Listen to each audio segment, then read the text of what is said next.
चाचा चौधरी और चालबाज। एक दिन लक्कड़ और फक्कड़ सोचते हैं, वह भोंदू और तोंदू बैठे हैं, आओ उन्हें बेवकूफ बनाए। अरे भोंदू तोंदू, क्या हाल है? क्यों मुंह लटकाए बैठे हो? क्या बताएं, इतने सालों से अपने घर का एक ही तरह का खाना खाते खाते बोर हो गए हैं। अब तो बदहजमी भी होने लगी है। एक तरकीब है, एक दिन तुम हमें खाना खिलाओ, दूसरे दिन हम तुम दोनों को खिलाएंगे। इस तरह अलग अलग तरह का खाना खाने को मिलेगा। मंजूर है। आओ आज हम तुम्हें खाना खिलाएं। खाना परोसा जाता है। वाह, ये गर्मा गर्म पूड़ियाँ, मटर पनीर, कोफ्ते, हलवा और बैंगन का भरता। जरा रायता और शाही पनीर और डालो। खाने के बाद इतना खा लिया है कि मुझसे चला नहीं जा रहा। अच्छा भोंदू तोंदू, कल आना। दूसरे दिन, लो भोंदू तोंदू आ गए, परोस दो मूंग की दाल और कल की बची हुई बासी रोटियां। हैं? हमारे यहाँ तो तुम हलवा पूड़ी खाकर आए और हमें दाल और बची हुई रोटियां खिलाओगे? देखो भोंदू तोंदू, दो आदमियों को खाना खिलाने की बात हुई थी। यह कोई तय नहीं हुआ था कि क्या खिलाएंगे। कमाल है। ये तो सरासर धोखाधड़ी है। चलो चाचा चौधरी के पास चले। चाचा चौधरी, चाचा जी, हमें लक्कड़ फक्कड़ ने चकमा दिया है। हमसे बढ़िया लजीज खाना खा लिया और हमें बासी रोटियां दे रहे हैं। मैं उन ठगों को जानता हूँ। अपना कान इधर लाओ और जैसा मैं कहता हूँ वैसा ही करो। चाचा चौधरी उसके कान में कुछ फुसफुसाते हैं। थोड़ी देर बाद, लक्कड़ फक्कड़, लो मैं लौट आया। तुम हमें मूंग की दाल और बची हुई रोटियां ही खिलाओ। लेकिन तुम्हारा साथी कहाँ है? भोंदू एक तरफ इशारा करता है। वह यह रहा। है? मारे गए? ये नहीं हो सकता। कैसे नहीं हो सकता? दो आदमियों को खाना खिलाने का तय हुआ था। यह तय नहीं हुआ था कि कौन से दो। साबू खाने बैठ जाता है। वाह, मूंग की दाल बड़ी मजेदार है। 200-300 रोटियां और दाल और लाओ। शहर भर की सारी दाल तुम्हें खिला चुके हैं, अब हमें बख्शो, हम हजारों के कर्जाई हो गए।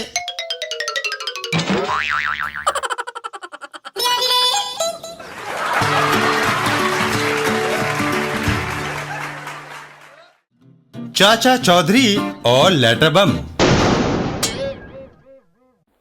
वैज्ञानिक प्रोफेसर विस्फोटक दास। प्रोफेसर, आज क्या नई चीज बनाई? यह लेटर। लेटर? इसमें कौन सी विशेष बात है? जामुन, इसे खोल कर देखो। जामुन लेटर को खोलता है। लो, खुल गया और उसमें एक जबरदस्त धमाका होता है। परिणाम स्वरूप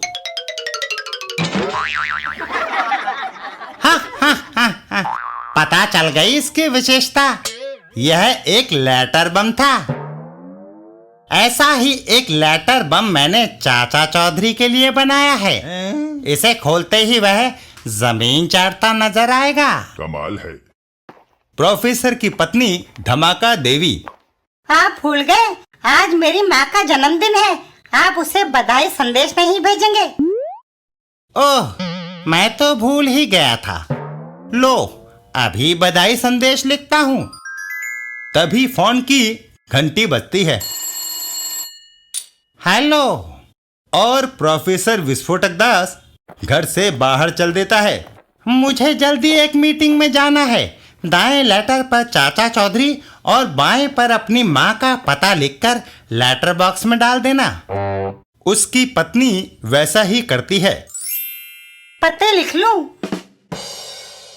चाचा चौधरी, प्रोफेसर विस्फोटक दास का लेटर मेरे नाम, खोलकर देखना चाहिए। आहा, जन्मदिन का बधाई संदेश। प्रोफेसर, बधाई संदेश भेजने के लिए शुक्रिया। आए धमाका देवी, इस बार तुमने सचमुच धमाका कर दिया। तुमने उन लेटरों पर उल्टे पते लिख दिए। उधर प्रोफेसर की सास, आहा, जरूर मेरे दामाद ने मेरे जन्मदिन की बधाई का संदेश भेजा होगा। खोलूं? लेटर खोलते ही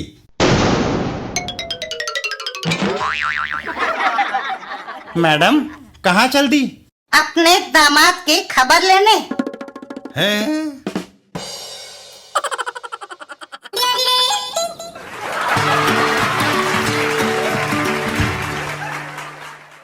चाचा चौधरी और कुएं का सौदा। एक उजाड़ जगह पर दो आदमी एक बूढ़े को मार रहे थे। ओह, मैं मर गया, मत मारो। मार से बचना चाहते हो तो इस पर अपने दस्तखत कर दो। नहीं, कभी नहीं। मैंने कहा ना, मुझे ये सौदा कतई मंजूर नहीं। वो दोनों बदमाश फिर से उस बूढ़े को मारने लगते हैं। तो फिर ये लो, मारो इसको और मारो बुड्ढे को। चाचा चौधरी आकर उन्हें रोकते हैं। अर्र, रुको, इस बेचारे को क्यों मार रहे हो? यह हमारा आपस का मामला है। तुम सीधे से अपना रास्ता नापो, वरना तुम्हें भी मार मार कर यहाँ ढेर कर देंगे। अच्छा। चाचा चौधरी फिर बूढ़े की तरफ बढ़े। ओह, उठो, आपको काफी चोटें आई हैं। यह आपको क्यों मार रहे हैं? ये हजारों वर्ष पुराना मेरा कुआं है। यद्यपि यह टूट फूट चुका है, फिर भी ये इसे 20,000 में खरीदना चाहते हैं। मेरे इनकार करने पर इन्होंने मुझे मारना शुरू कर दिया। इस टूटे फूटे कुएं के 20,000? इसमें पानी है क्या? पानी गंदा है, पीने योग्य नहीं, इसलिए इसे कभी उपयोग नहीं किया गया। तो फिर इसे बेच क्यों नहीं देते? 20,000 में तो ऐसे 20 कुएं आ जाएंगे। अपने बुजुर्गों की इस यादगार को मैं बेच नहीं सकता। आप लोग इस कुएं को खरीदने पर क्यों तुले हुए हैं? 20,000 में तो और भी अच्छे कुएं आपको दूसरी जगह पर मिल जाएंगे। बोला ना, ये हमारा आपसी मामला है। तुम बीच में टांग मत अड़ाओ, वरना। चाचा चौधरी सोच में पड़ जाते हैं। यह तो कुछ टेढ़ी खीर लगती है। क्यों ना मैं इस कुएं का वह पानी निकाल कर देखूं जिसे लोग इतना गंदा बताते हैं कि पीने योग्य नहीं। चाचा चौधरी कुएं में बाल्टी डालकर पानी निकालता है। मुझे शक है कि इस कुएं में पीने का पानी नहीं, बल्कि कुछ और है। चाचा चौधरी पानी को जमीन पर डालकर आग लगाते हैं। यह रहा इसका रहस्य। यह पानी का नहीं, तेल का कुआं है। इसलिए तुम इस उजाड़ कुएं को खरीदने में इतने उत्सुक थे कि 20,000 में खरीद कर लाखों कमाओ। ये नहीं बिकेगा। अब अगर तुम्हें पता चल ही गया है तो क्यों ना तुम्हें गोली मारकर इस दुनिया से चलता कर दूं। पिस्तौल देखकर चाचा चौधरी का हाथ तेल की बाल्टी पर और भी मजबूत हो जाता है और दूसरे ही क्षण ये लो। ओह! उसके बाद जो 2-3 भरपूर हाथ भीमसेनी लटके पड़े तो बदमाशों के होश उड़ गए। हाय, मैं मरा। और दोनों वहां से भाग खड़े हुए। दोनों भाग गए। सुनो, ये पानी का नहीं, तेल का कुआं है। सदियों तक बेकार पड़े रहने के कारण किसी का ध्यान नहीं गया। यह हमारी राष्ट्रीय संपत्ति है, इसलिए इसे सरकार को सौंप दो। अच्छी बात है।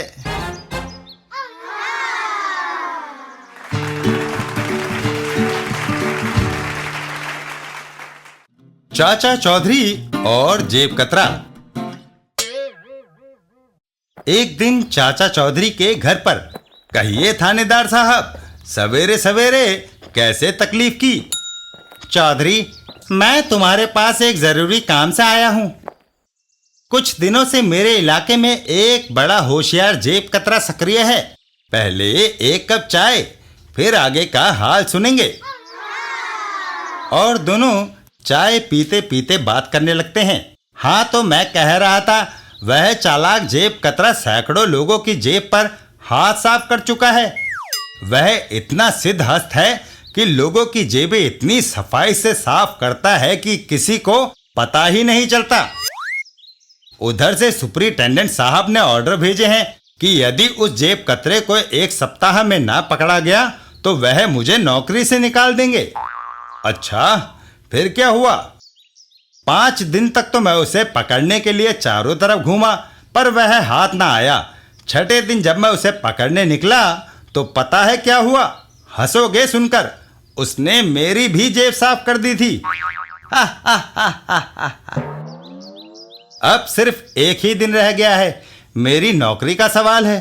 चाचा जी, मेरी मदद करो। आप निश्चिंत होकर जाइए, आज शाम तक वह आपके हवाले होगा। थानेदार के जाने के बाद, भाग्यवान, मैं यह कपड़ा टांगने की रस्सी और कपड़े पकड़ने वाला एक क्लिप ले रहा हूं। एक जेब कतरे को पकड़ना है। चाचा जी, इस मामूली क्लिप और रस्सी से क्या होगा? पिस्तौल रखते तो बात थी। अरे नहीं दीपू, ये बड़े काम की चीज है। देखो, इस स्प्रिंग वाले क्लिप का मुंह खोलकर पीछे धागा लपेट दिया। इससे क्लिप का मुंह खुला रहेगा। इसके दूसरे सिरे पर नोटों की गड्डी बांध दी और गड्डी के साथ यह रस्सी। जब कोई नोटों की गड्डी को पकड़ेगा तो क्लिप पर लगा धागा खुल जाएगा और पकड़ने वाले की उंगली को खटाक से पकड़ लेगा। अब मैं इन्हें अपनी जेब में डाल लेता हूँ। नोटों की गड्डी के साथ बंधी रस्सी का दूसरा सिरा मेरी कमर से बंधा है, जिसे मेरे कुर्ते ने ढक रखा है। वाह! अब हम चले बस स्टॉप पर। तुम्हारा काम यह होगा कि वहां पर पहुंचते ही जोर जोर से लाखों रुपयों की बात करना। समझ गया, जिससे जेब कतरा हमारी ओर खींचा चला है। हाँ, बस स्टॉप पर। मैसूर लॉटरी का जो 2 लाख का इनाम मिला था, वह कहाँ है? मेरी जेब में है, बैंक में जमा कराने जा रहा हूँ। कुछ देर बाद। बोलते बोलते मेरा मुंह थक गया है। कुछ देर और बोलो। चाचा जी, पिछले महीने पंजाब लॉटरी का जो 1 लाख मिला था, वह कहाँ है? मेरी जेब में। आज सारा रुपया बैंक में जमा कराऊंगा। तभी धीरे से एक हाथ चाचा चौधरी की जेब में सरकता है और इसके साथ ही क्लिप के बंद होने की आवाज आती है। पकड़ा! ओह, मेरी उंगली! जेब कतरा तुरंत दौड़ लगा देता है। क्लिप ने मेरी उंगली को पकड़ लिया है। बाप रे, भागो! कहाँ भागोगे? यह रस्सी पहले से ही मैंने बांध रखी है। ओह! लो थानेदार साहब, ये रहा आपका जेब कतरा। धन्यवाद चौधरी।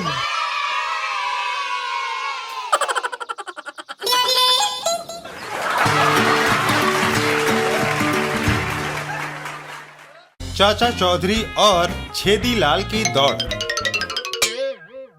एशियाई दौड़ प्रतियोगिता। रेडी! और रेफरी हवा में फायर करता है। रेफरी के फायर करते ही सभी धावक दौड़ पड़ते हैं और छेदीलाल पीछे रह जाता है। छेदीलाल सबको अपने से आगे निकलते देख रोने लगता है। तभी चाचा चौधरी वहां आते हैं। छेदीलाल, क्यों रो रहा है? क्या भैंस खो गई है? नहीं, प्रतियोगिता में मैं पीछे रह गया। तो तुझे तेज भागना चाहिए था। क्या करूं? मेरी टांगे छोटी है, दूसरे प्रतियोगी लंबे थे, इसलिए आगे निकल गए। चाचा जी, मेरी मदद करो। चाचा चौधरी सोए हुए साबू की ओर इशारा करते हुए कहते हैं। साबू सो रहा है, ये सूखी घास उसकी नाक में घुसेड़ दो। चाचा जी, क्यों पिटवाने की बात कर रहे हो? अरे, जैसा मैं कहता हूँ वैसा करो। छेदीलाल हाथ में सूखी घास लिए साबू की ओर बढ़ता है और जल्दी ही साबू के ऊपर चढ़कर उसकी नाक में घास घुसेड़ देता है। घास नाक में घुसते ही साबू को जोरदार छींक आती है और छेदीलाल हवा में उड़ जाता है। दौड़ते हुए धावकों के सर के ऊपर से होते हुए सीधा जाकर फिनिशिंग लाइन पर गिर जाता है। छेदीलाल तेजी से उठकर दौड़ता है और फिनिशिंग लाइन पर पहुंच जाता है। फर्स्ट! वाह वाह! कुछ देर बाद छेदीलाल जीत का कप लेते हुए। छेदीलाल दौड़ के अन्य प्रतियोगी कहाँ हैं? सर, मैंने उन्हें आधे रास्ते में देखा था।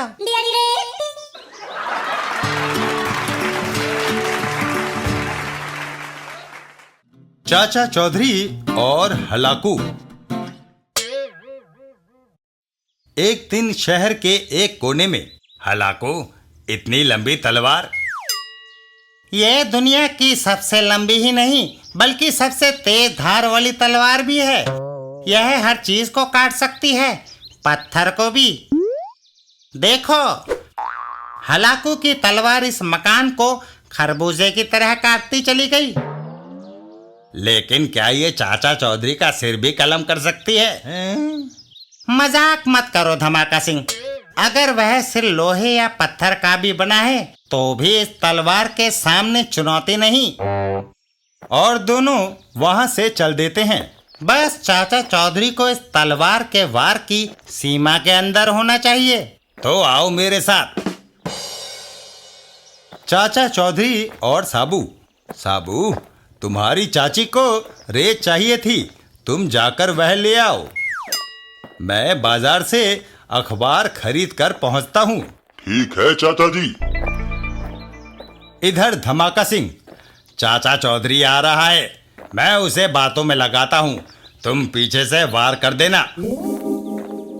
चाचा जी, कहाँ भागे जा रहे हो? आज हॉकर अखबार डालकर नहीं गया, बाजार से खरीदने जा रहा हूँ। अखबार पढ़े बिना चैन नहीं आता। मेरा अखबार पढ़ लीजिए यहाँ बैठकर। चाचा चौधरी अखबार लेकर एक पेड़ की ओर बढ़ जाते हैं। पेड़ की छाया में बैठकर पढ़ना सुरक्षित है? इधर हलाकू। हा, वह मेरी तरफ पीठ करके बैठ गया है। बस एक हाथ और काम तमाम। हलाकू तलवार को उठाता है और वार कर देता है, लेकिन उससे पेड़ की डाली कटकर हलाकू के ही सर पर गिर पड़ती है। बचाओ! हाय! चाचा चौधरी का दिमाग कंप्यूटर से भी तेज चलता है।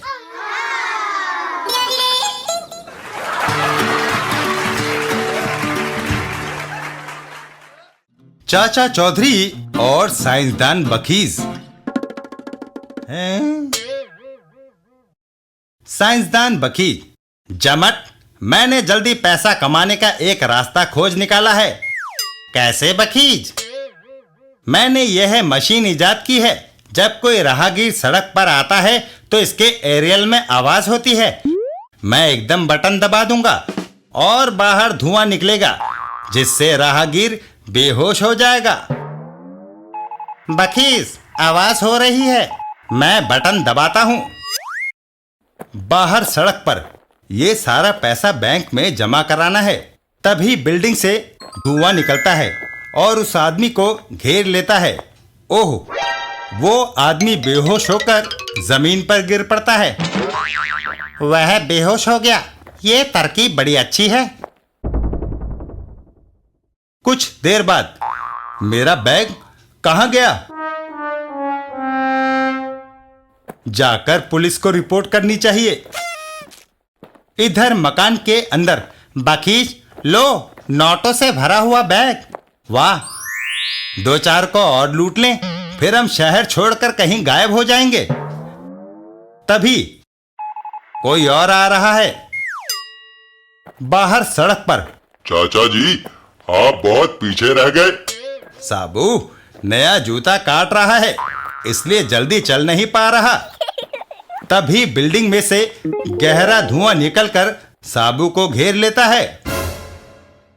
इस मोहल्ले के लोग कैसे हैं जिनकी अंगीठियां इतना धुआं छोड़ती है? अरे, इस पर तो धुएं का असर नहीं हुआ। साइंसदान बखीज, अगर ये धुएं से बेहोश नहीं हुआ तो मैं इसे लाठी से बेहोश करता हूँ। अबे क्या करता है?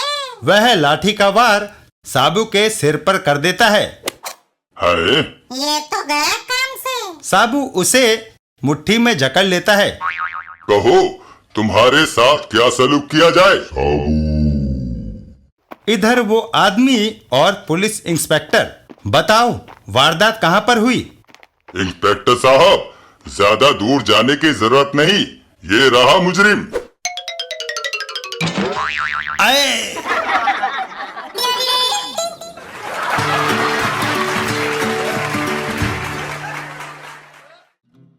चाचा चौधरी और जोमो। एक दिन एक जगह पर देखो, देनू घर पर है या नहीं।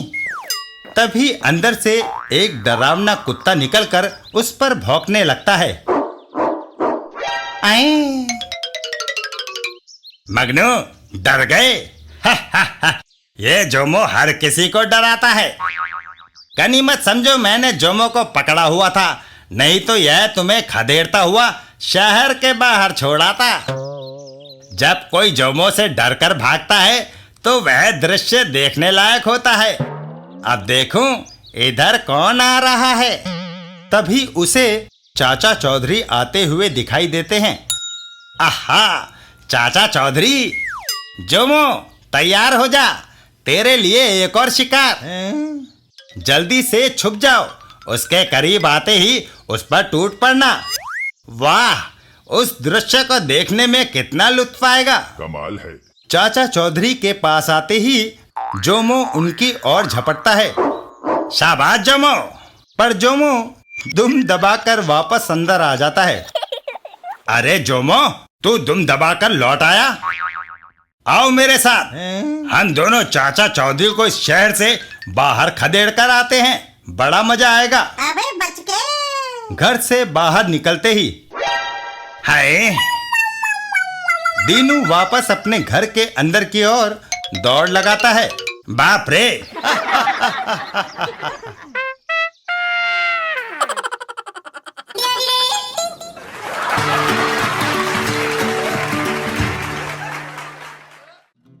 चाचा चौधरी और आइसक्रीम।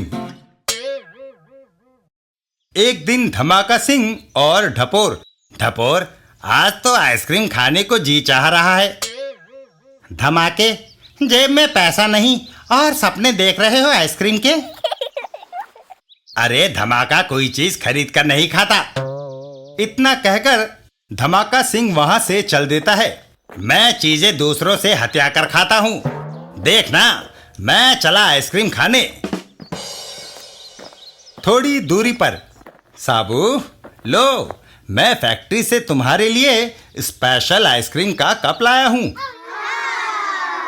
वाह, इसमें से तो सचमुच अच्छी खुशबू आ रही है चाचा जी। इससे पहले कि साबू आइसक्रीम खा पाता, ठहरो, वह कप मुझे दे दो। मैंने आज खाना नहीं खाया, मेरा पेट भरने के लिए ये काफी है। जल्दी, नहीं तो ये पिस्तौल देखा है। अभी देता हूँ। ये तो गया काम से। साबू एक मुक्का रसीद कर देता है। यह लो। और धमाका सिंह हवा में उड़ जाता है। थोड़ी दूरी पर, आइसक्रीम जम गई, इसे मैं कपों में भर दूं। Ice cream factory. धमाका सिंह उड़ता हुआ आइसक्रीम फैक्ट्री की खिड़की में घुसता है और सीधा आइसक्रीम से भरे टब में जा गिरता है। आह, आखिर आइसक्रीम खाने को मिल गई। हाय,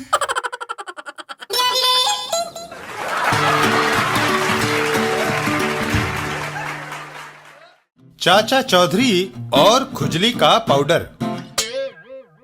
चाचा चौधरी के दोस्त प्रोफेसर धमाका, जो एक बहुत बड़े वैज्ञानिक हैं। कहो भाई धमाका, आज क्या कर रहे हो? मैंने एक ऐसा पाउडर बनाया है जिसे शरीर पर लगाते ही खुजली होने लगती है। ये एटम बम से भी ज्यादा खतरनाक है। हैं? अच्छा, वह कैसे?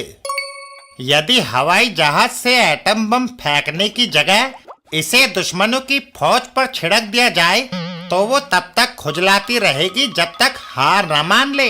इस तरह आदमी भी नहीं मरेंगे और हार जीत का फैसला भी हो जाएगा चौधरी। वाह! प्रोफेसर धमाका एक शीशी चाचा चौधरी की ओर बढ़ाते हैं। लो, एक शीशी पाउडर मैं तुम्हें भेंट करता हूँ। लेकिन मैं इसका क्या करूँगा? रख लो चौधरी, पता नहीं कौन सी चीज कब काम आ जाए। चाचा चौधरी उस खारिश के पाउडर को लेकर घर चल दिए। घर पहुंचकर ओहो, धमाका ने ये क्या मुसीबत मुझे थमा दी, इसे मैं कहाँ रखूं? चाचा चौधरी उस शीशी को अलमारी के ऊपर रख देते हैं। हाँ, यहाँ ठीक है, किसी बच्चे का हाथ नहीं जाएगा। रात हुई और चाचा चौधरी सो गए। आधी रात को चौधरी बड़ी मालदार आसामी है। फिर क्या सोचते हो, खिड़की खुली है, घुस चलो। शोर नहीं, कहीं वह जाग ना जाए। इसकी फिक्र मत करो, चाचा चौधरी ने किसी का कर्जा नहीं देना, सो वो निश्चिंत होकर गहरी नींद सोता है। इसके अलावा उसके पास कोई ताला भी नहीं है, ये भी हमारे फायदे की बात है। वो चोर अलमारी की ओर बढ़ता है। मैं ये अलमारी खोलता हूँ, तुम बैग भरने को तैयार हो जाओ। अलमारी एक झटके से खुल गई, लेकिन हिलने से ऊपर रखी पाउडर की शीशी लुढ़क गई और सीधा आकर गिरी बदमाशों के ऊपर। अरे, ये पाउडर कैसा? पता नहीं, मुझे तो खुजली शुरू हो गई। हाय, मुझे भी खुजली हो रही है। हाय, मर गए। खुजली, बचाओ। आवाजें सुनकर चाचा चौधरी की नींद खुल गई। लगता है दूसरे कमरे में कोई है। दूसरे कमरे में पहुंचकर चाचा चौधरी को स्थिति समझने में देर न लगी। हाय, खुजली, कमबख्तो, जाओ नल के नीचे नहाओ। दोनों चोर तुरंत नल के नीचे जाकर खड़े हो गए। हाँ, आपको शांति मिली। चाचा चौधरी, प्रोफेसर ने ठीक ही कहा था, कोई पता नहीं कौन सी चीज कब काम आ जाए। ये पाउडर ना होता तो चोर घर का सफाया कर गए होते।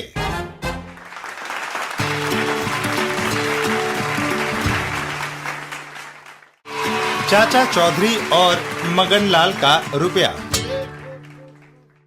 एक दिन बाजार में। सेठ मगनलाल, किधर भागे जा रहे हो?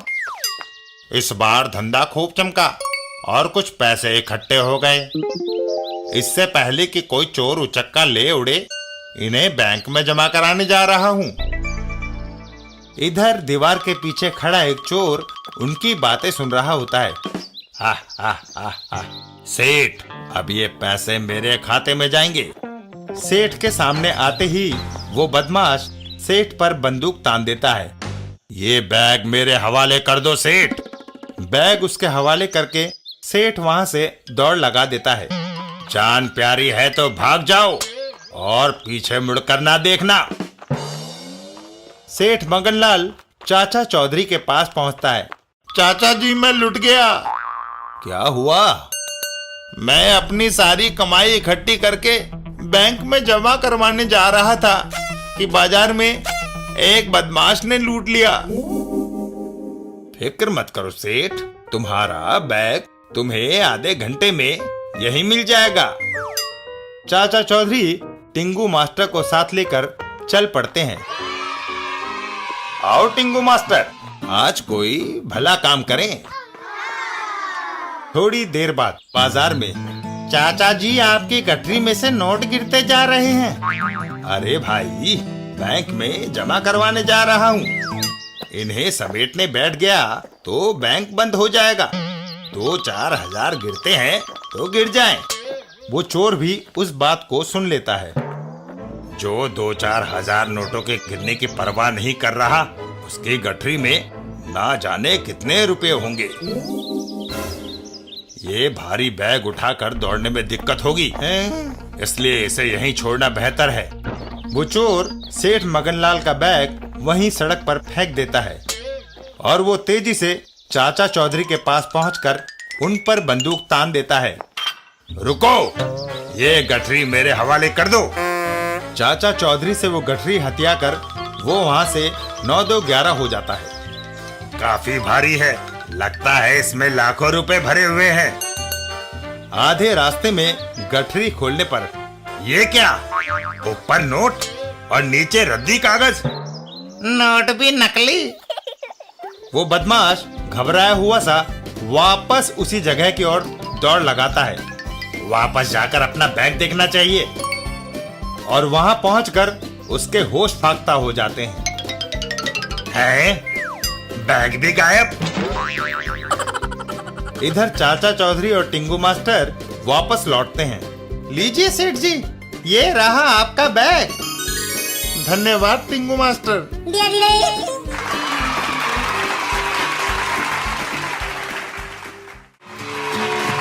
चाचा चौधरी और मथुरा के पेड़े।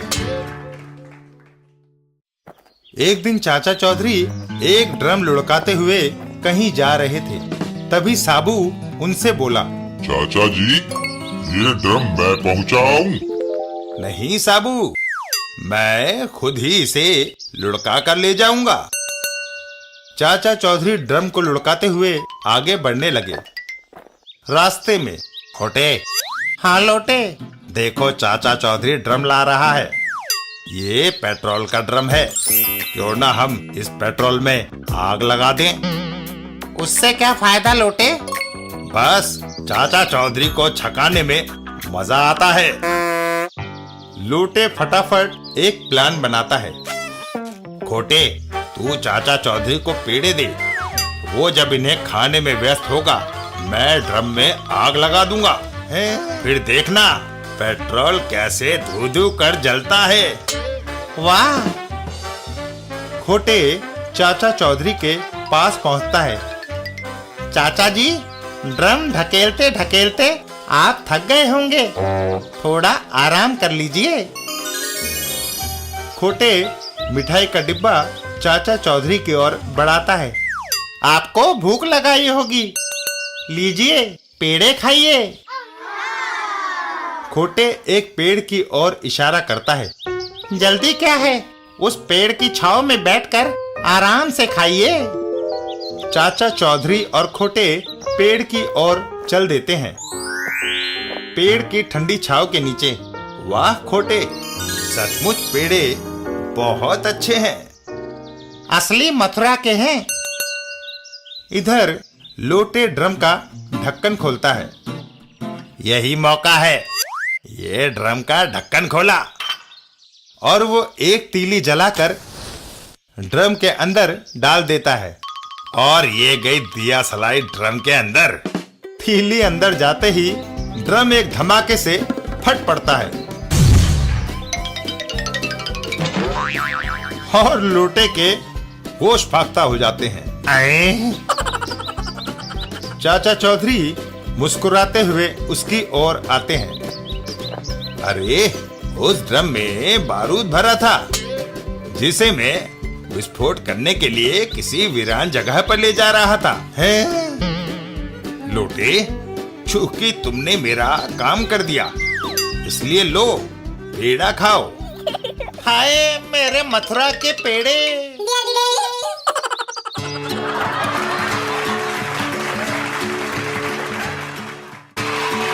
चाचा चौधरी और टिंगू मास्टर। चाचा चौधरी और साबू एक दिन घूमने निकले। तभी उन्हें किसी ने आवाज लगाई, चाचा जी। चाचा चौधरी ने पीछे मुड़कर देखा। मुझे कौन बुला रहा है?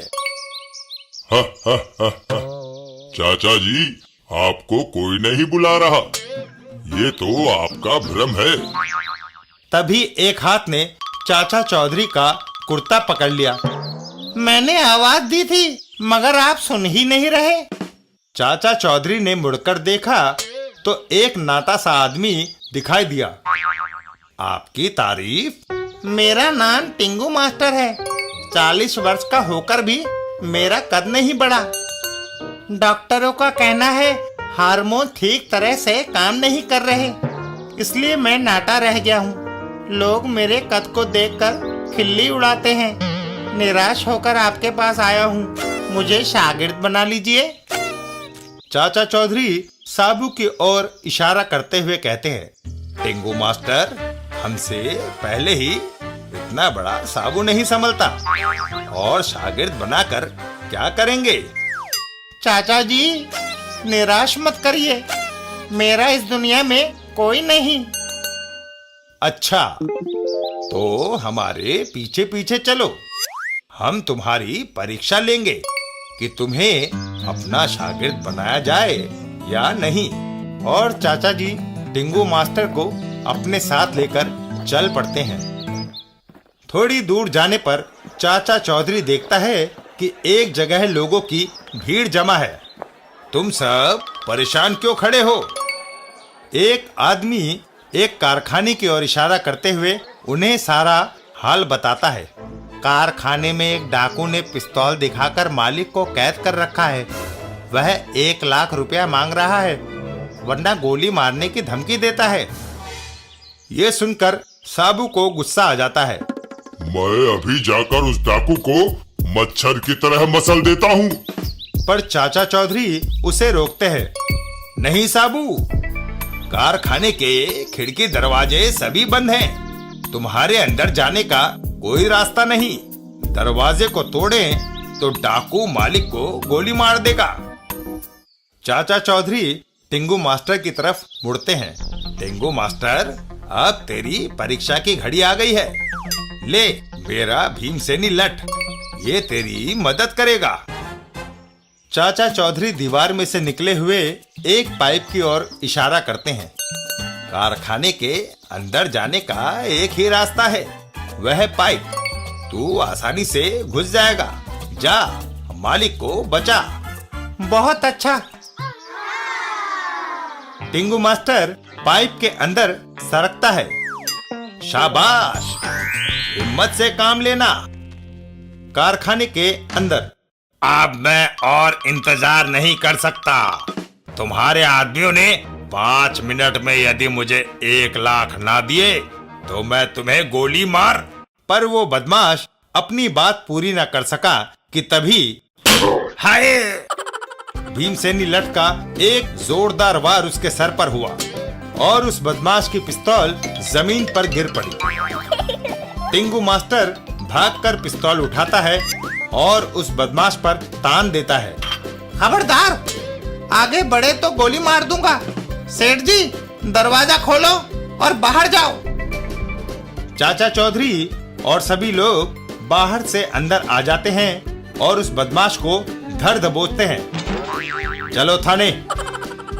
शाबाश टिंगू, आज से तू मेरा शागिर्द। धन्यवाद चाचा जी।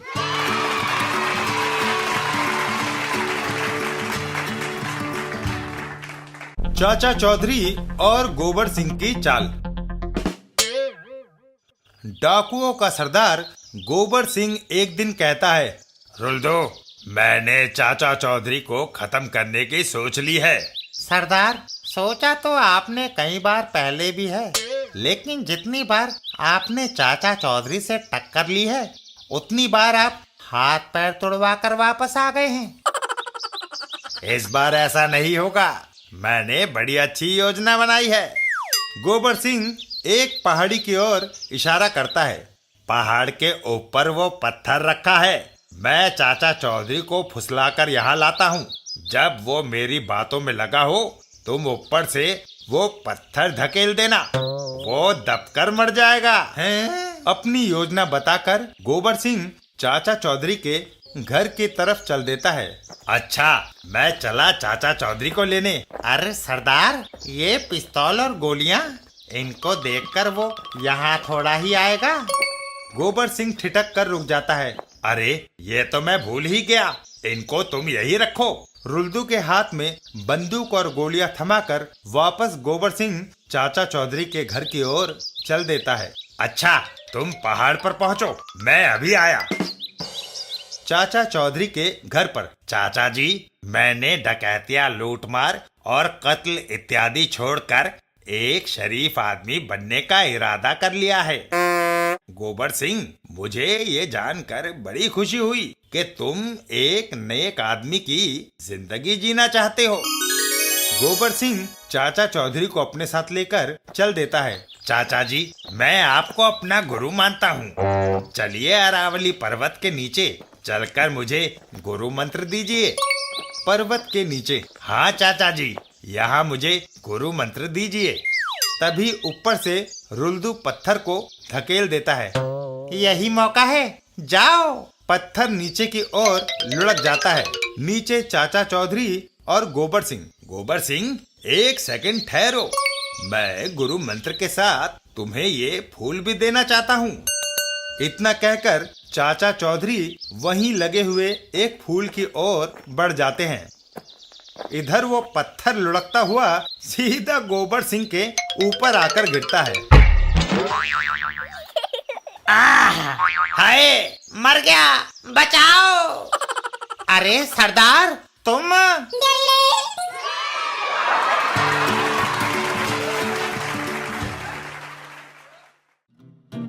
चाचा चौधरी और लिफ्ट।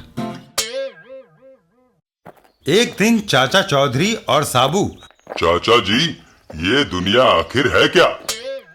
साबू, ये दुनिया एक गोरख धंधा है। इसमें जितना दिमाग खपाओगे उतना ही उलझ जाओगे। बड़े बड़े फिलोसोफरों बाबा अरस्तु, सुकरात, चाणक्य और शेख सादी ने अपनी सारी उम्र गवा दी। उनके पल्ले कुछ ना पड़ा। फिर हमारी समझ में ये दुनिया भला क्या आएगी। रास्ते में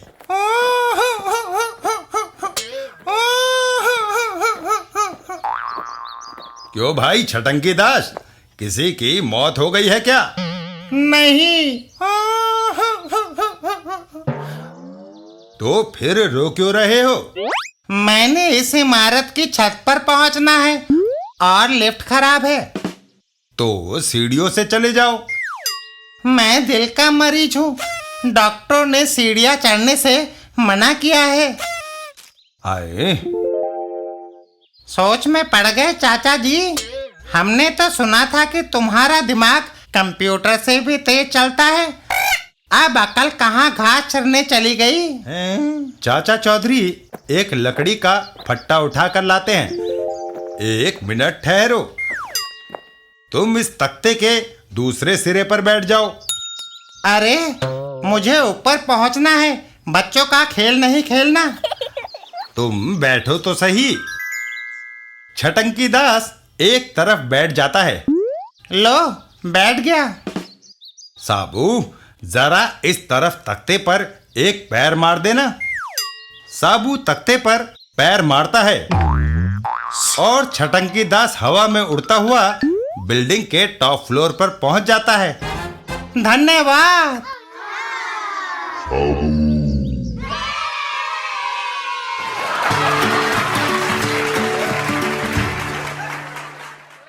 चाचा चौधरी की मूर्ति। एक दिन चाचा चौधरी अपने घर से कहीं जा रहे थे। अरे साबू, आओ जरा घूम आए। आप जाओ चाचा जी, चाची ने मुझे लस्सी बनाकर दी है, इसे पीकर मैं लंबी तान कर सोऊंगा।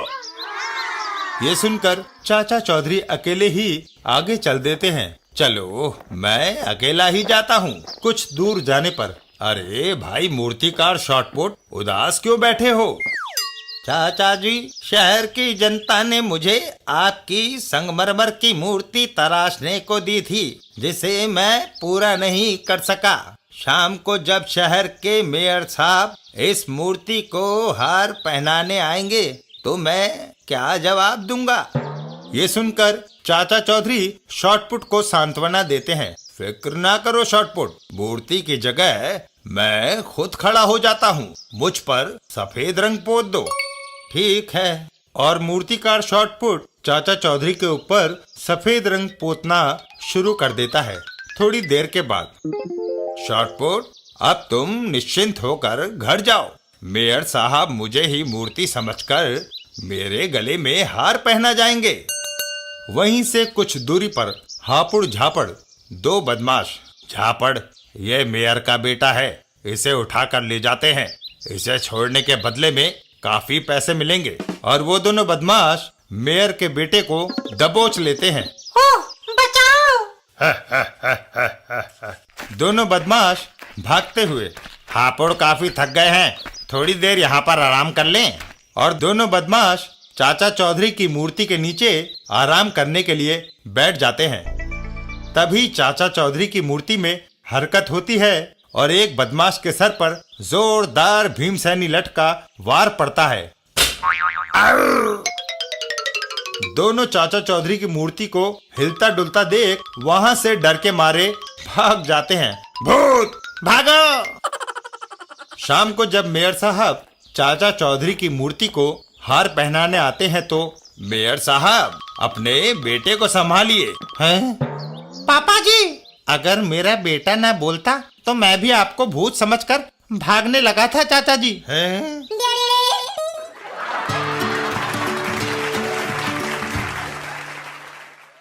चाचा चौधरी और रगड़ू को सबक। एक दिन रास्ते में, अरे चंपू कहाँ से आ रहा है?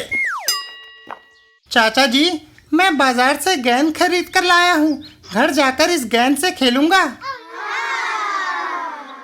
देखना गेंद से खिड़कियों के शीशे ना तोड़ देना।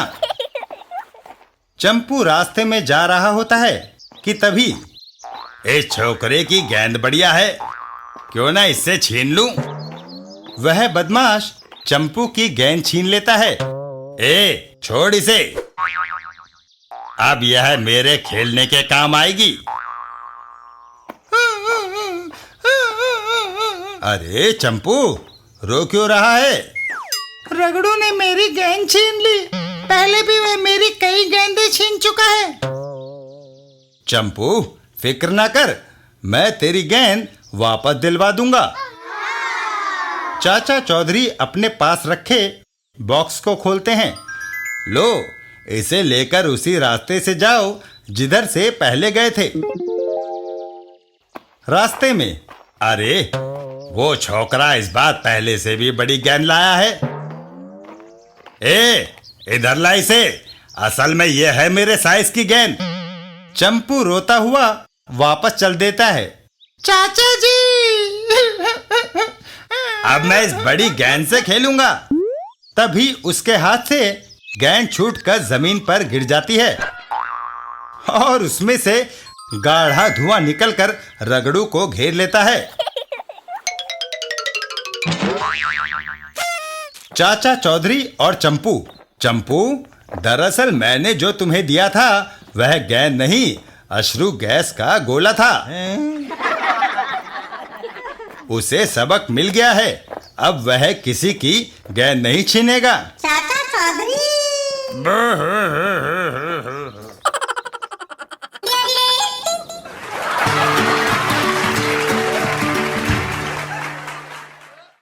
चाचा चौधरी और दीपू खतरे में। एक दिन चाचा चौधरी और दीपू, चाचा जी, यदि हम उस द्वीप पर एक हफ्ते के लिए पिकनिक पर जाएं, तो कैसा रहेगा? ख्याल तो अच्छा है दीपू, लेकिन हम वहां जाएंगे कैसे? मुझे तैरने का बड़ा शौक है, मैं तो वहाँ तैरकर ही जाऊंगा। चाचा चौधरी वहां रखी बोरियों की ओर इशारा करते हैं, लेकिन ये बोरियां जिनमें आटा, दालें, चीनी और एक हफ्ते का खाने के लिए राशन है, वहां तक कैसे ले जाएंगे? तभी चाचा चौधरी का एक पायलट दोस्त आनंद आता है। चाचा फिक्र ना करो, दीपू को तैर कर जाने दो, तुम्हें और तुम्हारी बोरियों को मैं वहां हवाई जहाज में पहुंचा दूंगा। इधर दीपू समुद्र में कूदकर तैरना शुरू कर देता है। वाह, क्या मजा आ रहा है इस समुद्र में तैरने से। थोड़ी देर बाद दीपू तैरकर उस टापू पर पहुंच जाता है। लो, मैं तो द्वीप पर पहुंच भी गया। चाचा जी तो अभी जहाज पर बोरियां ही लाद रहे होंगे। दीपू एक अच्छी सी जगह देखकर वहां सुस्ताने लगता है। वाह, ये द्वीप कितना अच्छा है। चारों तरफ शांति और हरियाली छाई हुई है। दीपू बैठा बैठा प्रकृति का आनंद ले रहा होता है और अपनी तरफ बढ़ते एक खतरे से बिल्कुल बेखबर होता है। चाचा जी का हवाई जहाज चल पड़ा होगा, उसके उड़ने की आवाज आ रही है। तभी दीपू के पीछे एक आहट होती है, जिसे सुनकर दीपू पीछे देखता है तो दीपू अपने बचाव के लिए हाथ में एक लकड़ी का डंडा उठा लेता है।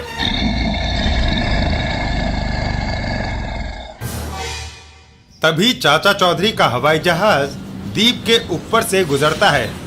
आनंद, मुझे और मेरी बोरियों को यहीं उतार दो। इस द्वीप पर कोई हवाई पटरी नहीं, इसलिए जहाज यहाँ नहीं उतार सकता। एक ही तरीका है, बोरियां नीचे फेंको और खुद पैराशूट से कूद जाओ। चाचा चौधरी वैसा ही करते हैं जैसा कैप्टन आनंद ने उन्हें कहा। ये लो, दालों की बोरी गई, ये चावलों की, ये आटे की और ये चीनी की। इधर गोरिल्ला और दीपू आमने सामने। गोरिल्ला अपने ऊपर गिर रही बोरियों से बेखबर दीपू पर गुर्रा रहा होता है। तभी बोरियां अचानक उसके सिर पर गिरती है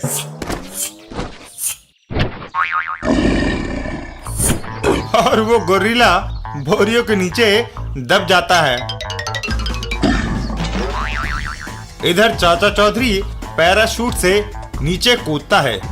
आनंद ने मुझे ऐसा घुमाकर छोड़ा है कि मैं बोरियों के पास गिरूंगा। चाचा चौधरी सीधे आकर बोरियों के ऊपर गिरते हैं। ओह! और गोरिल्ले का रहा सहा दम भी निकल जाता है।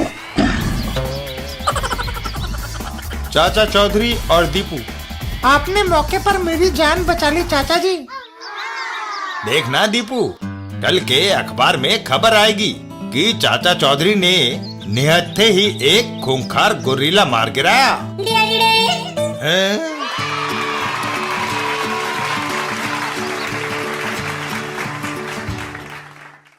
चाचा चौधरी और रॉकेट खतरे में। एक दिन चाचा चौधरी के घर पर सवेरे से रॉकेट दिखाई नहीं दिया। मेरी खोपड़ी में खुजली हो रही है। रॉकेट किसी मुसीबत में ना हो। तुम्हारी खोपड़ी न हुई, वायरलेस हुआ। नहीं भगवान, मुझे उसकी खोज में जाना चाहिए। चाचा चौधरी का दिमाग कंप्यूटर से भी तेज चलता है। डम्बू जम्बू दो मस्खरे। जम्बो, वह रॉकेट आ रहा है, देखना मैं आज इसे कैसे छकाता हूँ। कुत्ते को हड्डी बड़ी अच्छी लगती है। रॉकेट लो। रॉकेट उसके पीछे दौड़ पड़ता है। लो, सावधान, अंदर पागल हाथी है। जाओ, अंदर से हड्डी ले आओ। अबे क्या करता है? रॉकेट उस इमारत के अंदर घुस जाता है और तुरंत ही दौड़ता हुआ बाहर आता है और उसके पीछे पीछे एक पागल हाथी भी। वह रॉकेट को पैर से कुचलकर मार डालेगा।